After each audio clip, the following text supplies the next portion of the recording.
الحمدللہ رب العالمین والصلاة والسلام علی سید الانبیاء والمرسلین اما بعد رب اشرح لی صدری ویسر لی امری واحلل عقدۃ من لسانی یفقہوا قولی واجعل لی وزیرا من اہلی آمین یا رب العالمین۔ ناظرین کرام السلام علیکم ورحمۃ اللہ وبرکاتہ۔ دورہ ترجمہ قرآن کا سلسلہ جاری، سورۃ النساء کا ہم کر رہے ہیں مطالعہ۔ گھریلو زندگی، معاشرتی زندگی کے حوالے سے بڑی اہم ہدایات ہمارے سامنے آ رہی ہیں۔ سورہ نساء کی آیت نمبر 37 تک مطالعہ مکمل ہوا۔ کنجوسی کرنے والوں کا تذکرہ تھا، ان کی مذمت تھی۔ اب ریاکاری کرنے والے، دکھاوے کا عمل کرنے والے، ان کا ذکر آ رہا ہے۔ سورہ نساء آیت نمبر 38 اعوذ باللہ من الشیطان الرجیم، بسم اللہ الرحمن الرحیم۔ والذین ينفقون اموالهم رئاء الناس، اور وہ لوگ جو اپنا مال لوگوں کو دکھانے کے لیے خرچ کرتے ہیں وہ بھی اللہ کو پسند نہیں۔ ولا یؤمنون باللہ ولا بالیوم الآخر، اور وہ ایمان نہیں رکھتے اللہ پر اور آخرت کے دن پر۔ مراد جو دکھاوے کا خرچ کر رہا ہے اس کا اللہ اور آخرت پر ایمان ہی نہیں ہے نا۔ اگر اللہ اور آخرت پر ایمان ہو تو پھر اللہ کے لیے خرچ کرے گا تو دکھانے کی کیا حاجت، آخرت میں اجر چاہے گا تو دکھانے کی کیا حاجت۔ اللہ تعالیٰ دکھاوے سے ہم سب کی حفاظت فرمائے۔ حدیث ہے مسند احمد میں، من تصدق یرائی فقد اشرک، جس نے دکھاوے کا صدقہ دیا وہ شرک کر چکا، استغفر اللہ۔ ومن یکن الشیطان له قرینا فساء قرینا، اور جس کا شیطان ساتھی ہو تو وہ تو برا ساتھی ہے۔ وماذا علیہم لو آمنوا باللہ والیوم الآخر، اور ان کا کیا نقصان ہو جاتا اگر وہ ایمان لاتے اللہ تعالیٰ پر اور آخرت کے دن پر۔ وانفقوا مما رزقهم اللہ، اور اس میں سے خرچ کرتے جو اللہ تعالیٰ نے انہیں عطا فرمایا۔ وَكَانَ اللَّهُ بِهِمْ عَلِيمًا، اور اللہ تعالیٰ ان کو خوب جاننے والا ہے۔ بھلائی اس میں کہ آخرت کو مان کر اس کے لیے پھر فکر کرو، تیاری کرو۔ إِنَّ اللَّهَ لَا يَظْلِمُ مِثْقَالَ ذَرَّةٍ، بے شک اللہ ذرہ برابر ظلم نہیں کرتا۔ وَإِن تَكُ حَسَنَةً يُضَاعِفْهَا وَيُؤْتِ مِن لَّدُنْهُ أَجْرًا عَظِيمًا، اور اگر کوئی نیکی ہو تو اللہ تعالیٰ اس کو دگنا کر دیتا ہے اور پھر دیگر مقامات پر بہت زیادہ بڑھا بھی دیتا ہے اور عطا فرماتا ہے اپنے پاس سے بڑا ثواب۔ نیکی کا اجر اللہ بڑھا چڑھا کر دیتا ہے۔ اللہ ہمیں یقین عطا فرمائے اور نیکیوں میں آگے بڑھنے کی توفیق عطا فرمائے۔ ناظرین کرام اگلی آیت ہے جس کو سن کر اللہ کے رسول روئے تھے صلی اللہ علیہ وسلم۔ جی، اللہ کے رسول روئے تھے اس آیت کو سن کر جو اب ہم تلاوت کریں گے، ترجمہ کریں گے۔ مشہور روایت ہے بخاری شریف میں، اللہ کے رسول علیہ السلام نے حضرت عبداللہ بن مسعود سے فرمایا رضی اللہ عنہ، قرآن سناؤ۔ یا رسول اللہ آپ پر تو نازل نہیں، تم مجھے قرآن سناؤ۔ عبداللہ بن مسعود رضی اللہ تعالیٰ نے سورہ نساء کی تلاوت شروع کی۔ اس مقام پر پہنچے جب ہم پڑھیں گے تو اللہ کے رسول نے فرمایا کہ حسبک، عبداللہ خاموش ہو جاؤ، رک جاؤ رک جاؤ، کافی ہے کافی ہے کافی ہے۔ عبداللہ بن مسعود عرض کرتے ہیں کہ میں نے نگاہ اٹھا کر دیکھا تو اللہ کے رسول روئے ہیں صلی اللہ علیہ وسلم، اور اللہ کے رسول کی داڑھی مبارک آنسوں سے تر تھی۔ کیا آیت ہے سنیں ذرا۔ فَكَيْفَ إِذَا جِئْنَا مِن كُلِّ أُمَّةٍ بِشَهِيدٍ، پھر کیا کیفیت ہوگی جب ہر امت میں سے ایک گواہ کو ہم بلائیں گے، اس کے رسول کو مراد۔ وَجِئْنَا بِكَ عَلَىٰ هَٰؤُلَاءِ شَهِيدًا، اور اے نبی علیہ السلام آپ کو ان لوگوں پر گواہ بنا کر ہم پیش کریں گے۔ ہر رسول نے اپنی امت کے خلاف گواہی دینی۔ خلاف کا مطلب یا اللہ میں نے پہنچا دیا تھا۔ ہر رسول آئیں گے اور حضور علیہ السلام اس امت کے خلاف گواہی دیں گے۔ یہی وجہ ہے کہ حجۃ الوداع کا موقع حضور نے گواہی لی تھی، میں نے پہنچا دیا۔ سب صحابہ نے عرض کیا آپ نے پہنچا دی، حق نصیحت حق وصیت ادا کر دیا، اور حضور نے اپنی مبارک انگلی آسمان کی طرف بلند کی اور عرض کیا اللہم اشہد، اللہ تو گواہ ہے، یہ گواہی دینے میں نے پہنچا دیا۔ حضور نے تو پہنچا دی مگر کل جواب دینے اللہ میں نے پہنچا دیا، اب ان سے پوچھ انہوں نے کیا کیا۔ حضور کو رونا آیا ہے اس کل کی گواہی کے حوالے سے۔ ہمیں رونا آتا ہے، ہمیں فکر ہے، ہمیں احساس ہے۔ اللہ اکبر۔ یومئذ یود الذین کفروا وعصوا الرسول لو تسوی بہم الارض، اس دن لوگ تمنا کریں گے وہ کہ جنہوں نے کفر کیا اور رسول علیہ السلام کی نافرمانی کی، کاش انہیں مٹی میں دبا کر زمین برابر کر دی جائے۔ کون تمنا کرے گا؟ کفر کرنے والا۔ کون تمنا کرے گا؟ رسول کی نافرمانی کرنے والا۔ رسول علیہ السلام کی نافرمانی اور کفر کو برابر قرار دیے اللہ تعالیٰ نے اس مقام پر۔ اور کچھ آیات کے بعد اطاعت رسول کی تفصیل ہمارے سامنے آئے گی، ذہن میں رکھیے گا۔ پیغمبر کی احکامات پر عمل کرنا لازم، جن باتوں سے روک دیا رک جانا لازم۔ اگر کوئی عمل نہیں کر رہا، نافرمانی کر رہا ہے تو کفر اور نافرمانی پیغمبر کی اللہ برابر بیان کر رہا ہے۔ اللہ اس انجام سے ہم سب کی حفاظت فرمائے۔ ارشاد ہوا وَلَا يَكْتُمُونَ اللَّهَ حَدِيثًا، اور وہ اللہ تعالیٰ سے کوئی بات چھپا نہیں سکیں گے۔ اگلی آیت ہے آیت نمبر 43، یہاں تک کچھ احکامات کا بیان، پھر مزید موضوعات آئیں گے۔ اب حالت جنابت کا تذکرہ آ رہا ہے، میں عرض کروں گا انشاءاللہ، اور تیمم کی آسانی بھی عطا ہو رہی ہے۔ ارشاد ہوا یا ایھا الذین آمنوا، اے ایمان والو، لا تقربوا الصلاۃ وانتم سکارى، تم نماز کے قریب نہ جاؤ جبکہ تم نشے کی حالت میں ہو، حتی تعلموا ما تقولون، یہاں تک کہ جان لو وہ جو تم کہتے ہو، مراد زبان سے۔ پہلی بات یہ ہے کہ نشے کا تذکرہ آیا، ہم پہلے یہ سمجھ چکے ہیں کہ شراب کی حرمت اور جوئے کی حرمت کے احکامات تدریجاً آئے ہیں۔ پہلے ہم نے سورۃ البقرہ آیت نمبر 216 کے قریب تفسیر ہم نے پڑھی تھی کہ جہاں اللہ تعالیٰ نے شراب اور جوئے کے احکامات کے حوالے سے پہلا حکم بتایا گیا تھا کہ شراب اور جوئے میں نفع کم نقصان زیادہ ہے۔ البقرہ میں ایک بات ہمارے سامنے آ چکی کم و بیش آیت نمبر 216 کے آس پاس، اور اب یہاں بتایا جا رہا ہے کہ نشے کی حالت میں نماز کے قریب مت جاؤ۔ حالت نشہ میں نماز کے قریب مت جاؤ، نشہ بہت بری شے ہے۔ اور آخری حکم تدریجاً جو آیا وہ سورۃ المائدہ آیت نمبر 90 اور 91 میں، وہاں بالکل حرمت کا آخری حکم، پھر وہ بالکل حرام ہو گئی۔ تو پہلی بات، نماز کے قریب مت جاؤ نشے کی حالت میں، یہاں تک کہ جان لو جو تم زبان سے کہتے ہو۔ اس کے ذیل میں یہ بات ہمیں بھی سمجھائی گئی، توجہ سے نماز ادا کرنی چاہیے، پورے غور و فکر کے ساتھ اور توجہ کے ساتھ نماز ادا کرنی چاہیے۔ جو پڑھ رہے ہیں وہ بھی ٹھیک پڑھیں، اور اللہ توفیق دے تو اس کا مفہوم بھی ہمارے ذہن میں، تاکہ اللہ تعالیٰ سے واقعتاً لا لگا سکیں۔ ولا جنوباً، اور نہ جنابت کی حالت میں۔ اب یہ جنابت کیا ہے؟ قرآن پاک خاموش ہے، اور قرآن پاک کی تشریح صاحب قرآن صلی اللہ علیہ وسلم عطا کریں گے۔ جنابت وہ ناپاکی ہے کہ جس سے پاک ہونے کے لیے غسل فرض ہوتا ہے، احتلام کا ہو جانا یا زوجین کے تعلق کا معاملہ، پھر مزید تفصیلات، یہ دو مثالیں عام میں نے آپ کو دے دی۔ تو جنابت کیا ہے؟ قرآن پاک خاموش، سنت رسول نے وضاحت فرما دی، سنت رسول کے بغیر قرآن پاک سمجھ میں نہیں آئے گا۔ الا عابر سبیل حتی تغتسلوا، سوائے اس کے کہ راستے سے گزرنا ہو یہاں تک کہ تم غسل کر لو۔ اس حصے کے حوالے سے تھوڑی تفصیلات ہیں، تفاسیر میں دیکھیے گا، پلیز دیکھیے گا، نوٹ کریں۔ اور میں دوبارہ عرض کرتا ہوں، آپ سب اپنے سامنے اگر قرآن پاک کا ایک مصحف یا اپنی ایک نوٹ بک رکھیں گے تو بہت فائدہ ہوگا انشاءاللہ تعالی۔ مجھے معلوم ہے کہ اسکرین پر قرآن پاک کا ٹیکسٹ آ رہا ہے، لیکن ماشاءاللہ ہمارا فلو تھوڑا سا فاسٹ ہے، اس لیے کہ وقت کی محدودیت کا معاملہ، تو اگر قرآن پاک کا نسخہ سامنے ہوگا ہم سب توجہ سے سنیں گے انشاءاللہ تعالی اس پروگرام کی تفصیل کو اور ترجمہ قرآن کو، تشریح قرآن کو، اور اگر ہم اپنے نوٹس بھی لے لیں گے تو ہماری اور ریسیونگ اینڈ مضبوط ہو جائے گی۔ اللہ توفیق عطا فرمائے۔ عرض کر رہا ہوں کہ اس حوالے سے اب آیت کا جو حصہ ہے تفصیلات دیکھیے گا آپ، تشریحات میں، تفاسیر میں ایک تفسیر بیان کر رہا ہوں۔ الا عابر سبیل حتی تغتسلوا، سوائے اس کے کہ راستے سے گزرنا ہو یہاں تک کہ تم غسل کر لو۔ غسل کی حالت میں نماز ادا کرنا منع، یعنی غسل فرض ہو جائے، یعنی جنابت کی حالت کہی ہے، جنابت جس میں، معاف کیجئے گا، جنابت جس میں غسل کرنا فرض ہو جاتا ہے، جنابت کی جو ناپاکی ہے اس میں نماز ادا نہیں ہو سکتی اور بندہ مسجد میں بھی داخل نہیں ہو سکتا۔ مگر بعض صحابہ کی گزرگاہ کا معاملہ ایسا تھا، گزرتے ہوئے مسجد سے ہو کر جانا پڑتا تھا، اس لیے کہا جا رہا ہے سوائے راستے سے گزرنے کا معاملہ، گزرنے کی گنجائش ہے لیکن جنابت کی حالت ہے تو مسجد میں ٹھہر نہیں سکتا بندہ۔ یہی مسئلہ اعتکاف والوں کو بھی سکھایا اور سمجھایا جاتا ہے، امید آپ پہنچ گئے ہوں گے۔ یہاں تک کہ تم غسل کر لو، مزید تفصیل آپ کہاں دیکھیں گے؟ تفاسیر میں انشاءاللہ۔ اور ایک اور بات پتہ چلی، جنابت کی ناپاکی سے پاک ہونے کے لیے غسل کرنا فرض ہے، یہ تعلیم سنت سے ہمیں ملی ہے۔ وَإِن كُنتُم مَرْضَىٰ أَوْ عَلَىٰ سَفَرٍ أَوْ جَاءَ أَحَدٌ مِّنكُم مِّنَ الْغَائِطِ، اور اگر تم مریض ہو یا حالت سفر میں ہو یا تم میں سے کوئی قضائے حاجت سے واپس آیا ہے، أَوْ لَامَسْتُمُ النِّسَاءَ، یا تم نے عورتوں سے تعلق قائم کیا، صحبت اختیار کی ہے، فَلَمْ تَجِدُوا مَاءً، پھر تم پانی موجود نہ پاؤ، فَتَيَمَّمُوا صَعِيدًا طَيِّبًا، تو پاکیزہ مٹی سے تیمم کر لو، مراد پورا ارادہ کرو پاکیزگی حاصل کرنے کا، فَامْسَحُوا بِوُجُوهِكُمْ، اپنے چہروں کا مسح کر لو، اور وَأَيْدِيكُمْ، اور اپنے ہاتھوں کا۔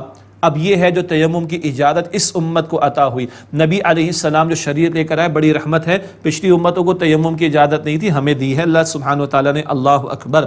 اچھا یہ کیا کیفیت ہے؟ مریض ایسا کہ پانی کا استعمال اس کو نقصان کرے گا، سفر ایسا کہ پانی دستیاب نہیں ہے تو اتنا تھوڑا کہ پینے کی محتاجی ہو جائے گی، یا بندہ بیت الخلاء سے آیا ہے، عورتوں سے تعلق قائم کیا، پانی موجود نہیں ہے، ان ساری کیفیات میں کیا کر سکتے ہو؟ تیمم. تیمم ایک تو ہے اس کا پکا ارادہ کرنا، نیت لازم ہے، ارادہ کرنا ہے. پاک مٹی سے مراد پاکیزہ مٹی بھی مٹی یا مٹی کی جنس سے کوئی شے، دیوار ہے، پتھر ہے، اینٹ ہے، یہ مٹی ہی کی جنس ہو گئی. اور تیمم ہم نے پڑھا بھی ہوگا، سیکھنا چاہیے.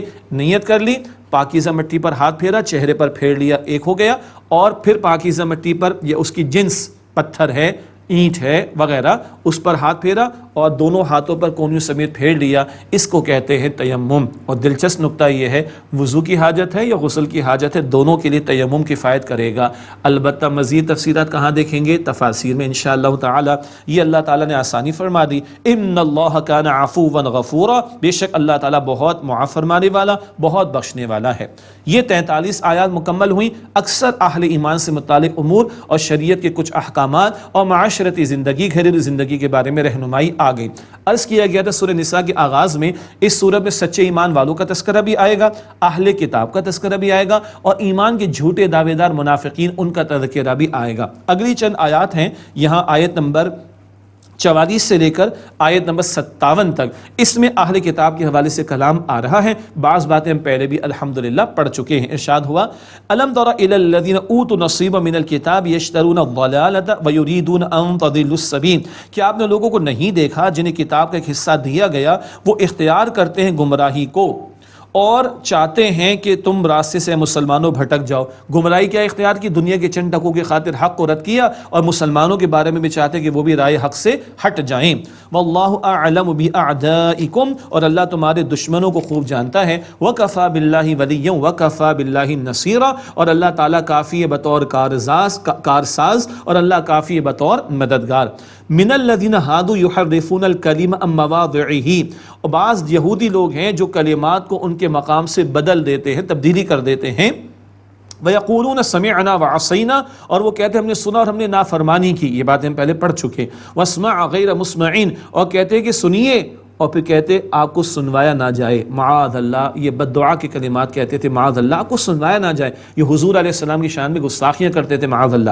وَرَاعِنَا لَيًّا بِأَلْسِنَتِهِمْ وَطَعْنًا فِي الدِّينِ، اور راعنا کہتے ہیں اپنی زبانوں کو موڑتے ہوئے، دین کے معاملے میں تانا زنی کرتے ہوئے، کھینچ کر پڑھتے، جس کا برا مفہوم ہوتا کہ اے ہمارے چروائے، معاذ اللہ.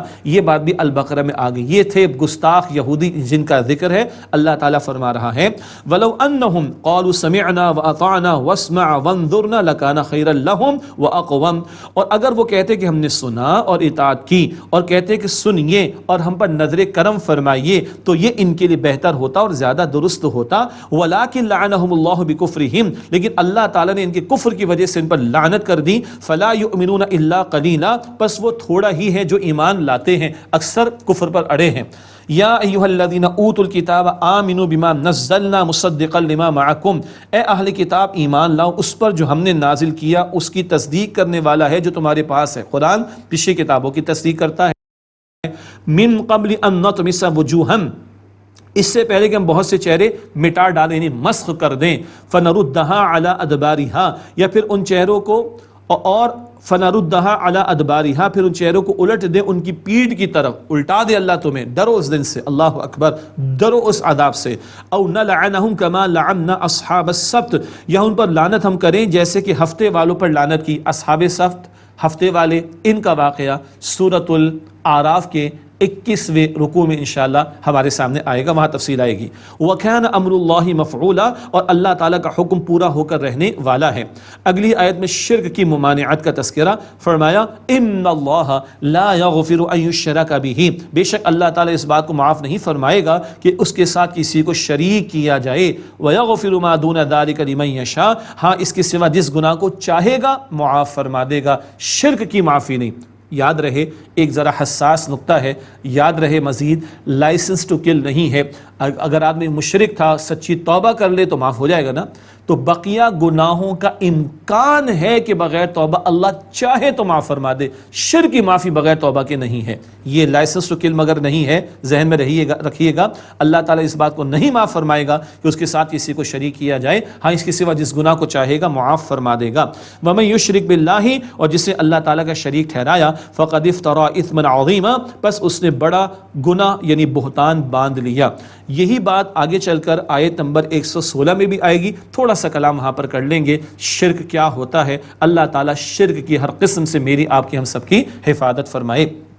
آگے ارشاد ہوا الم تر الی الذین یزکون انفسہم، کیا آپ نے ان لوگوں کو نہیں دیکھا جو اپنے آپ کو بڑا پاکیزہ کہتے ہیں؟ بل اللہ یزکی من یشاء، بلکہ اللہ ہے جسے وہ چاہتا ہے تزکیہ عطا کرتا ہے، پاکیزگی عطا کرتا ہے۔ ولا یظلمون فتیلا، اور ان پر کھجور کی گٹھلی کے دھاگے کے برابر بھی ظلم نہیں ہوگا۔ اللہ اکبر، کوئی ظلم نہیں کرے گا اللہ کسی پر۔ یہ یہود کا بیان ہے، اپنے آپ کو بڑا پاکیزہ کہتے تھے، اللہ فرمانے پاکیزگی عطا کرنے والا کون ہے؟ اللہ۔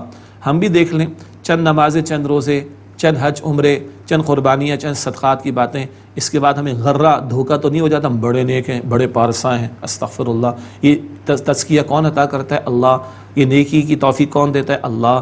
یہ گناہوں سے بچاتا کون ہے؟ اللہ۔ اپنے آپ کو کوئی پھننے خواہ ترم خواہ نہیں سمجھنا چاہیے، اللہ سے عافیت مانگنی چاہیے، اور اللہ سے ہمیں ہمارے نفوس کے تزکیے اور اخلاق کے بہتری کی دعا کرنی چاہیے۔ فرمایا انظر کیف یفترون علی اللہ الکذب، بھلا دیکھیے یہ کیسے اللہ پر جھوٹ باندھتے ہیں، وکفا بہ اثما مبینا، اور یہی سری گناہ کافی ہے۔ یہ اللہ کی طرف جھوٹی باتوں کو منسوب کرنا، یہی اللہ کے عذاب کو دعوت دینے کے لیے ان کا جرم کافی ہے۔ الم تر الی الذین اوتوا نصیبا من الکتاب یؤمنون بالجبت والطاغوت، کیا آپ نے ان لوگوں کو نہیں دیکھا جنہیں کتاب کا ایک حصہ دیا گیا، وہ ایمان رکھتے ہیں بتوں پر اور طاغوت پر؟ اللہ اکبر۔ وَيَقُولُونَ لِلَّذِينَ كَفَرُوا هَؤُلَاءِ أَهْدَىٰ مِنَ الَّذِينَ آمَنُوا سَبِيلًا، اور کافروں کے بارے میں کہتے ہیں کہ یہ ایمان والوں سے زیادہ صحیح راہ پر ہیں۔ استغفر اللہ۔ کافروں سے یہاں مراد مشرکین ہیں، اور کتاب والوں سے مراد یہود ہیں۔ یہود مشرکین کو کہتے ہیں مسلمانوں سے بہتر ہیں، حالانکہ یہود کو پتہ ہے کہ مشرکین بتوں کی پوجا پاٹ کر رہے ہیں، حرام ہے۔ حد یہ ہو گئی کہ کعب بن اشرف یہود کا سردار تھا، یہ مشرکین سے مدد مانگنے مکہ آیا تو جا کر بتوں کے سامنے سجدہ بھی سے کر ڈالا۔ اتنا مسلمانوں نبی علیہ السلام کی دشمنی میں یہ کعب بن اشرف یہود کے سردار اندھا ہوا کہ مشرکوں سے مدد تو مانگنے گیا، بتوں کو سجدہ کر رہا ہے۔ یہ ہے اسلام دشمنی میں کس سطح پر یہ لوگ چلے جاتے ہیں، اور مشرکین کے بارے میں کہہ رہے یہود کے مسلمانوں سے بہتر ہے، معاذ اللہ۔ فرمایا اولئک الذین لعنہم اللہ، یہ وہ لوگ ہیں جن پر اللہ نے لعنت کر دی۔ ومن یلعن اللہ فلن تجد له نصیرا، اور جس پر اللہ تعالیٰ لعنت کر دے تو ہرگز آپ اس کے لیے کوئی مددگار نہیں پائیں گے۔ ام لہم نصیب من الملک فاذا لا یؤتون الناس نقیرا، کہ ان کے پاس سلطنت میں سے کوئی حصہ ہے، اگر ایسا ہو تو یہ لوگوں کو تل کے برابر بھی کچھ نہ دیں، ایسے یہ بخیل و کنجوس ہیں۔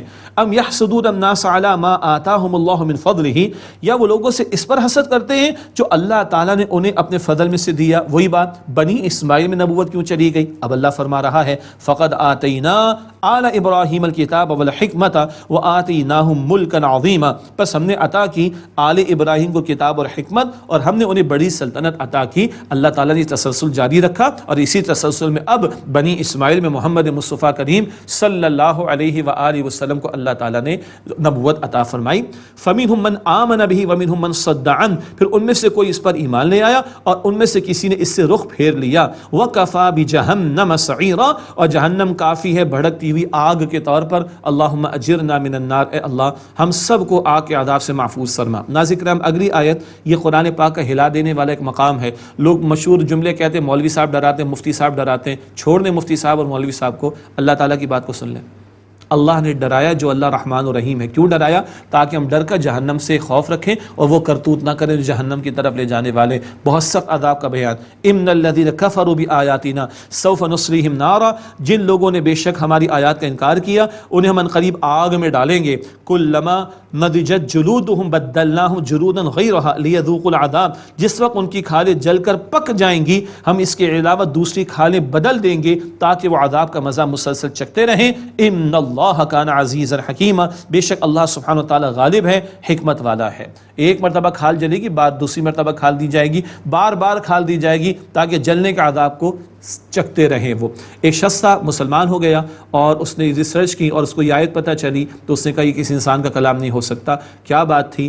پین ریسیٹرز، یعنی وہ سیلز وہ خلیات ہماری کھالوں میں ہیں جو درد کو محسوس کرتے ہیں، گوشت میں نہیں۔ کھال جل جائے گی اس کے بعد گوشت میں درد محسوس نہیں ہوگا، جیسے انجیکشن کی سوئی لگتی ہے تو کھال پہ ٹچ ہوتی ہے تکلیف ہوتی ہے، گوشت میں تکلیف نہیں ہوتی۔ اس نے کہا کہ یہ تو عجیب بات قرآن پاک میں، یہ سائنٹیفک فیکٹ اپنی جگہ کہ پین ریسیٹرز، درد کو فیل کرنے والے خلیات وہ ہماری کھال میں رکھیں ایک طرف، سیکھ لیا کسی نے، وہ ایمان لیا، بہت اچھی بات ہے۔ قرآن سائنس کی کتاب نہیں، قرآن ہدایت کی کتاب ہے۔ کل کے عذاب کو اللہ تعالیٰ بیان کر رہا ہے۔ اللہ جہنم کے عذاب سے میری آپ کی ہم سب کی حفاظت فرمائے۔ ہاں، جو اللہ ڈراتا ہے وہ اللہ تعالیٰ خوشخبری بھی دیتا ہے، بڑی پیاری خوشخبری آگے ایمان والوں کے لیے اور نیک عمل کرنے والوں کے لیے۔ فرمایا ان اللہ کان عزیزا حکیما، بے شک اللہ تعالیٰ غالب حکمت والا ہے، اللہ عذاب دینے پر غالب ہے، پورا اختیار رکھتا ہے، اور اگر یہ فیصلہ بھی اللہ عذاب دینے کا کرے گا تو حکمت بھرا ہوگا۔ اس کے برعکس بشارت کا پہلو، والذین آمنوا وعملوا الصالحات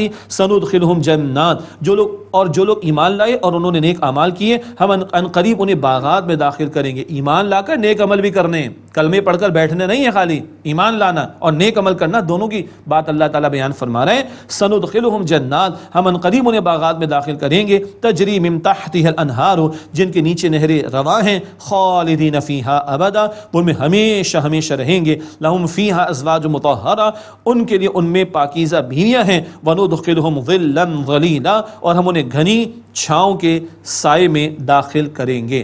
جنت میں دھوپ نہیں ہوگی، وہاں کے سائے بھی جیسے ڈیکوریشن آج کل ہم دیکھتے ہیں نا شادی کے لانس کے اندر، بینکٹس کے اندر، وہ خوبصورتی کے لیے ہوتے ہیں، وہ ایک لذت، ایک سرور کے لیے ہوتے ہیں، دھوپ تھوڑی ہوتی ہے وہاں پر۔ تو گھنی چھاؤں میں اللہ تعالیٰ داخل فرمائے گا۔ حدیث مسلم شریف میں اللہ کے رسول علیہ السلام نے فرمایا، ایک درخت جنت کا ایسا، سبحان اللہ، ایک درخت جنت کا ایسا کہ 100 سال تک ایک سوار اس کے سائے میں چلتا رہے تو بھی سایہ ختم نہیں ہوگا۔ پتہ نہیں کتنے درخت ہوں گے، تبھی جنت ان امیجنیبل ہے۔ اللہم انا نسألک جنت الفردوس، اے اللہ ہم تجھ سے جنت الفردوس کا سوال کرتے ہیں۔ اگلی 2 آیات اب ایمان والوں سے مخاطبت ہو رہی ہے۔ اہل کتاب کا مختصر بیان مکمل ہوا، بعد میں مزید آئے گا انشاءاللہ تعالی۔ آیت نمبر 142 کے لگ بھگ پھر اہل کتاب کا ذکر آئے گا۔ اب درمیان میں ایمان والوں کا تذکرہ اور ساتھ ساتھ منافقین کا تذکرہ بھی آئے گا۔ کلمہ تو وہ بھی پڑھتے تھے نا، کلمہ تو وہ بھی پڑھتے تھے، مگر ان کے کرتوت ہیں جو بعد میں واضح کیے جائیں گے۔ تو اب سچے ایمان والوں کے لیے اہم ہدایات اجتماعی معاملات زندگی کے حوالے سے بھی، اور ایگزیکیوشن کا معاملہ، ایڈمنسٹریشن کا معاملہ، جوڈیشری کا معاملہ، لیجسلیشن کا معاملہ، یہ آج کل کی اصطلاحات ہے نا، انتظامیہ ہے اور عدلیہ ہے اور مقننہ ہے۔ اگلی 2 آیات میں ان کے حوالے سے بہت پیاری ہدایات۔ ان اللہ یأمرکم ان تؤدوا الامانات الی اہلھا، بے شک اللہ تعالیٰ تمہیں حکم دیتا ہے کہ امانتیں ان کے حقداروں کو لوٹا دو۔ وَإِذَا حَكَمْتُمْ بَيْنَ النَّاسِ أَن تَحْكُمُوا بِالْعَدْلِ، اور جب تم لوگوں کے درمیان فیصلہ کرنے لگو تو عدل کے ساتھ فیصلہ کرو۔ یہ فیصلے کبھی گھر میں بھی کرنا پڑتے ہیں اولاد کے درمیان، کبھی استاد کو شاگردوں کے درمیان، کبھی محلے والوں کو کچھ افراد کے درمیان، پڑوسیوں کے درمیان، کبھی عدالت کے ججز کو بھی کرنا پڑتے ہیں۔ اللہ کا حکم کیا ہے؟ فیصلہ کرو عدل کے ساتھ، اپنی خواہشات کے مطابق نہیں، عدل کا تقاضا پورا کرو۔ یہ ہے عدلیہ کے اعتبار سے بھی رہنمائی۔ تو ایگزیکیوشن کے لیے، انتظامیہ کے لیے، جوڈیشری کے لیے، عدلیہ کے لیے رہنمائی۔ ان اللہ نعم ما یعظکم بھی، بے شک اللہ تعالیٰ تمہیں کیا ہی خوب نصیحت فرماتا ہے۔ ان اللہ کان سمیعا بصیرا، بے شک اللہ تعالیٰ خوب سننے والا، خوب دیکھنے والا ہے۔ اس کے بعد اب لیجسلیشن کے اعتبار سے، مقننہ کے حوالے سے، پارلیمنٹ کے حوالے سے، قانون سازی کے حوالے سے اہم مقام۔ یا ایھا الذین آمنوا اطیعوا اللہ واطیعوا الرسول واولی الامر منکم، اے ایمان والو اللہ تعالیٰ کی اطاعت کرو اور رسول علیہ السلام کی اطاعت کرو، اور ان کی جو تم میں سے صاحب اختیار ہیں۔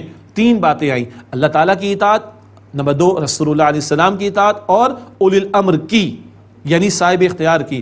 نوٹ کیجئے گا، اللہ تعالیٰ کے ساتھ اطاعت کا لفظ ہے، رسول کے ساتھ اطاعت کا لفظ ہے، اولی الامر کے ساتھ نہیں ہے۔ کیا مطلب؟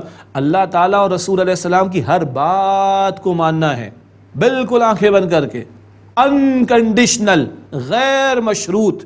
اللہ کے ساتھ اطاعت کا لفظ ہے، رسول کے ساتھ اطاعت کا لفظ ہے، اولی الامر منکم کے ساتھ اطاعت کا لفظ نہیں۔ یا تو ایک مرتبہ تھا اطاعت کرو اللہ کی، رسول کی، اولی الامر کی، تو بات سب کے لیے یکساں ہوتی، لیکن اللہ ہے، اللہ خوب جانتا ہے کیسے کیسے دماغ ہیں لوگوں کے پاس، کس طرح کے لوگ جو ہے وہ شوشے چھوڑتے ہیں۔ بھائی حکمران جو کریں وہ ان کی تو بات ماننی ہے، حکمران جو کریں ان کی بات تو ماننی۔ دیکھو قرآن کہہ رہے ہے، قرآن کیا کہہ رہا ہے؟ اللہ کی اطاعت، قرآن کہہ رہے ہے رسول کی اطاعت اور اولی الامر کی، انکنڈیشنل نہیں ہے حکمرانوں کی۔ یا صاحب اختیار لوگوں کی. گھر میں باپ کا اختیار چلتا ہو، چاہے باپ ہو، ادارے کا سربراہ ہو یا ملک کا حکمراں ہو، ہر بات نہیں مانی جائے گی. حدیث اللہ کے رسول علیہ السلام کی لا طاعت لمخلوق فی معصیت الخالق، مخلوق کی ایسی اطاعت جائز نہیں جس سے خالق کی نافرمانی ہوتی ہو. قوم کو بیوقوف نہیں بنانا چاہیے، اللہ کی کتاب کے ساتھ کھلواڑ نہیں کرنا چاہیے. اللہ رسول کی اطاعت انکنڈیشنل، باقی سب کی کنڈیشنل. اللہ رسول کی غیر مشروط ہے، باقی کی مشروط ہوگی. ہاں اگر صاحب اختیار گھر میں ہو، اداروں میں، حکمرانوں میں، اگر وہ اللہ اور اس کے رسول کے مطابق لے کر چلیں سر آنکھوں پر، خلاف لے کے چلیں تو وہاں ان کی اطاعت جائز نہیں. فَإِن تَنَازَعْتُمْ فِي شَيْءٍ فَرُدُّوهُ إِلَى اللَّهِ وَالرَّسُولِ، پھر اگر تم میں نزاع پیدا ہو جائے، جھگڑا پیدا ہو جائے کسی بات میں، تو اس کو اللہ اور رسول کی طرف لوٹا دو. کیا مطلب؟ تمہاری بات نیچے، میری بات نیچے، فلاں کی بات نیچے، اللہ اور اللہ کے رسول کی بات اوپر. فرمایا ان کنتم تؤمنون باللہ والیوم الآخر، اگر تم ایمان رکھتے ہو اللہ تعالیٰ پر اور آخرت کے دن پر. یہ فکر کس کی ہوگی؟ جو اللہ اور آخرت کو مانتا ہوگا. یہ کون مانے گا، کون فکر کرے گا؟ جو اللہ اور آخرت کو مانتا ہو. جو اللہ اور آخرت کو نہیں مانتا وہ قرآن بھی نہیں کھولتا، وہ سنت کو بھی نہیں دیکھتا، وہ تو اپنی مرضی چلاتا ہے. پھر اللہ کے جواب دینا پڑے گا. ذالک خیر واحسن تأویلا، یہ بہتر ہے اور اس کا انجام بھی بہت عمدہ ہے. کس کا؟ تم اللہ اور اس کے رسول کے تابع ہو جاؤ، اس کا انجام بہتر ہے، نہ کہ اپنی مرضی چلاؤ. آج تو مرضی اپنی چل رہی ہے، کل اللہ کو جواب دینا ہوگا. اللہ ہمیں انفرادی اور اجتماعی دونوں سطحوں پر اللہ اور اس کے رسول علیہ السلام کی کامل اطاعت کی توفیق عطا فرمائے. اللہ تعالی ہم سب کو جہنم سے بچائے اور ہم سب کو جنت الفردوس عطا فرمائے. آمین یا رب العالمین. وآخر دعوانا ان الحمد للہ رب العالمین. والسلام علیکم ورحمۃ اللہ وبرکاتہ.